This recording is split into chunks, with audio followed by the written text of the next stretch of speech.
വിവാഹമോചനം ചെയ്യാൻ ഭർത്താവ് മുത്തലാഖ് ചൊല്ലിയതിന് രാജ്യത്ത് രജിസ്റ്റർ ചെയ്ത കേസുകളുടെ വിശദാംശങ്ങൾ സമർപ്പിക്കാൻ കേന്ദ്ര സർക്കാരിനോട് ആവശ്യപ്പെട്ടിരിക്കുകയാണ് സുപ്രീം കോടതി.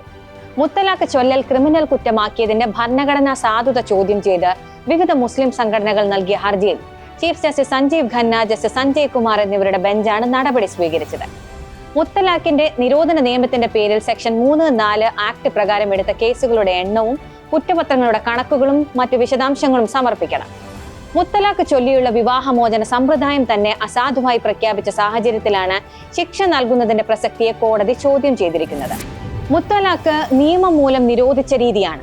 അങ്ങനെയെങ്കിൽ മുത്തലാഖ് എന്ന് ഉച്ചരിക്കുന്നത് തന്നെ 3 വർഷം തടവ് ശിക്ഷ അനുഭവിക്കുന്ന കുറ്റമാകുന്നത് എങ്ങനെയാണ്? എന്താണ് മുത്തലാഖ്?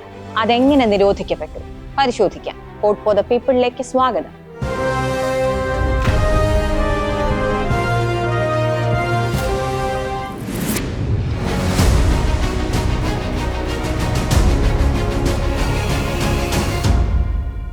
ശരീഅത്ത് നിയമപ്രകാരം പുരുഷൻ സ്ത്രീയെ വിവാഹമോചനം ചെയ്യുന്നതിന് പറയുന്നതാണ് ത്വലാഖ്. അത് ഇസ്ലാം നിയമപ്രകാരം 2 തരത്തിലാണ്. തിരിച്ചെടുക്കാവുന്ന ത്വലാഖ്, സമ്പൂർണമായ ത്വലാഖ്.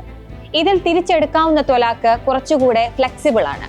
ഇതിൽ 1, 2, 3 ത്വലാഖുകൾക്ക് ശേഷം പൂർണ്ണമായി ബന്ധം വേർപിരിയുകയുള്ളൂ. ഇതിനിടയിൽ ഇരുവർക്കും ഒന്നിക്കാനുള്ള അവസരമുണ്ട്. ഒരു തവണ ത്വലാഖ് ചൊല്ലിയാലും ഭാര്യയെ വീണ്ടും സ്വീകരിക്കാൻ സാധിക്കുന്ന വിധത്തിലുള്ളതാണ് ഈ ത്വലാഖ്. എന്നാൽ മുത്വലാഖ് എന്നത് ഇതിൽ നിന്നും വിഭിന്നമാണ്. ഒരിക്കൽ മുത്വലാഖ് ചൊല്ലിയാൽ പിന്നീട് ആ വ്യക്തിയെ പങ്കാളിയായി സ്വീകരിക്കുന്നതിൽ സാങ്കേതിക പ്രശ്നങ്ങളുണ്ട്. ആ സ്ത്രീ മറ്റൊരാളെ വിവാഹം ചെയ്ത് ആ വിവാഹബന്ധം വേർപ്പെടുത്തിയാൽ മാത്രമേ ആ സ്ത്രീയെ വീണ്ടും സ്വീകരിക്കാൻ സാധിക്കൂ. ഈ മുത്വലാഖാണ് ഇപ്പോൾ രാജ്യത്ത് നിയമം മൂലം നിരോധിച്ചിരിക്കുന്നത്.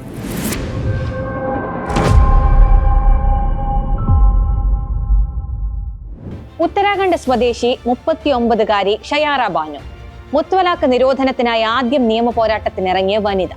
2016 ഭർത്താവ് മുത്വലാഖിലൂടെ വിവാഹബന്ധം അവസാനിപ്പിച്ചത് റദ്ദാക്കണമെന്നാവശ്യപ്പെട്ട് ഷയാറ കോടതിയെ സമീപിക്കുന്നത്.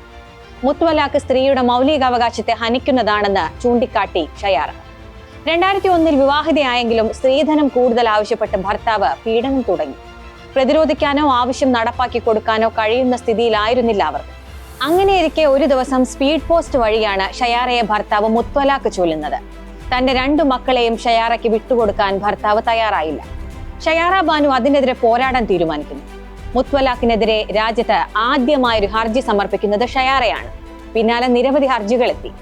ഫോൺ കോളിലൂടെയോ നേരിട്ടോ മെസ്സേജിലൂടെയോ സ്ത്രീകളെ യഥേഷ്ടം ഉപേക്ഷിക്കാൻ പുരുഷന്മാർക്ക് അധികാരം നൽകുന്ന സാമൂഹിക ആചാരങ്ങൾക്കെതിരെയാണ് തന്റെ പോരാട്ടമെന്ന് ഷയാറ പറഞ്ഞു. തീരുമാനം രാഷ്ട്രീയവത്കരിക്കുക അരുതെന്ന് അവർ BJP സർക്കാരിനോട് അഭ്യർത്ഥിച്ചു. ഇതൊരു സാമൂഹിക പോരാട്ടമായിരുന്നു, രാഷ്ട്രീയമല്ല. ഇതൊരു രാഷ്ട്രീയ അജണ്ടയായി മാറ്റരുതെന്ന് അവർ ആവർത്തിച്ച് പറഞ്ഞു.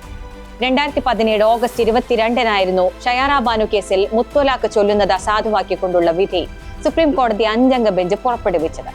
ചീഫ് ജസ്റ്റിസ് JS ഗെഹാർ ആയിരുന്നു പ്രസ്തുത ബെഞ്ചിന്റെ അധ്യക്ഷൻ. തുടർന്ന് 2019 മുത്വലാഖ് നിരോധനം പ്രമേയമായ മുസ്ലിം വനിതാ വിവാഹാവകാശ സംരക്ഷണ നിയമം പ്രാബല്യത്തിൽ വരുന്നത്. മുസ്ലിം വനിതാ വിവാഹാവകാശ സംരക്ഷണ നിയമം മുത്വലാഖ് ചൊല്ലുന്നതിനെ ജാമ്യം ലഭിക്കാത്ത കുറ്റകൃത്യമായാണ് പരിചയപ്പെടുത്തുന്നത്. 3 വർഷം തടവും പിഴയും ലഭിക്കാൻ കാരണമാകുന്ന കുറ്റകൃത്യം. അതിനെതിരെയാണ് ഇപ്പോൾ വിവിധ മുസ്ലിം സംഘടനകൾ സുപ്രീം കോടതിയെ സമീപിച്ചിരിക്കുന്നത്. അതിന്മേലാണ് ഇപ്പോൾ രജിസ്റ്റർ ചെയ്ത കേസുകൾ സംബന്ധിച്ച വിവരങ്ങൾ സമർപ്പിക്കാൻ സുപ്രീം കോടതി നിർദ്ദേശിച്ചിരിക്കുന്നത്.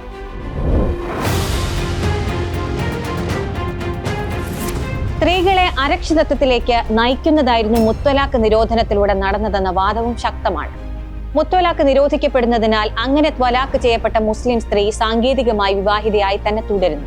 പ്രായോഗിക തലത്തിൽ വിവാഹമോചിതയാണ് താൻ. തത്ഫലമായി ഒരു തരം അർത്ഥവിവാഹമോചിതകളായി തുടരേണ്ട സ്ഥിതിവിശേഷം ഉണ്ടാകുന്നു. ദാമ്പത്യബന്ധമില്ല, ജീവനാംശവും ലഭിക്കുന്നില്ല. നിയമപരമായി സാധുതയുള്ള വിവാഹമോചനവും ഇല്ലാത്തതിനാൽ പുനർവിവാഹത്തിനും അവസരമില്ലെന്നാണ് വാദഗതികളും ചിലയിടങ്ങളിലെ വസ്തുത. സെപ്റ്റംബർ 14, 2022 BBC പുറത്തുവിടുന്ന റിപ്പോർട്ടും ഇത് സാധൂകരിക്കുന്നതാണ്. ത്വലാഖിനെതിരെ പരാതിപ്പെട്ടവരിൽ ഒരാളായ അഫ്രീൻ റഹ്മാൻ എന്ന സ്ത്രീക്ക് സുപ്രീം കോടതി വഴി ഭർത്താവ് ചുമത്തിയ മുത്വലാഖ് ഇല്ലാതാക്കാൻ സാധിച്ചു. പക്ഷെ പിന്നീട് അഫ്രീനെ ഭാര്യയായി സ്വീകരിക്കാൻ പങ്കാളി തയ്യാറായില്ല. ഇപ്പോൾ വിവാഹിതയാണോ അല്ലയോ എന്ന അനിശ്ചിതത്വത്തിലാണ് അഫ്രീൻ. ഈ കേസിൽ ഹർജി സമർപ്പിച്ച മറ്റ് 3 സ്ത്രീകളുടെ സ്ഥിതിയും ഇത് തന്നെയാണ്. BBC റിപ്പോർട്ടിൽ ഭാരതീയ മുസ്ലിം മഹിളാ ആന്തോളൻ സ്ഥാപക സാക്കിയ സോമൻ പറയുന്നതും മുത്വലാഖ് നിരോധനം സ്ത്രീകളെ സംബന്ധിച്ചിടത്തോളം സമ്മിശ്ര ഫലങ്ങളാണ് ഉണ്ടാക്കിയതെന്നാണ്.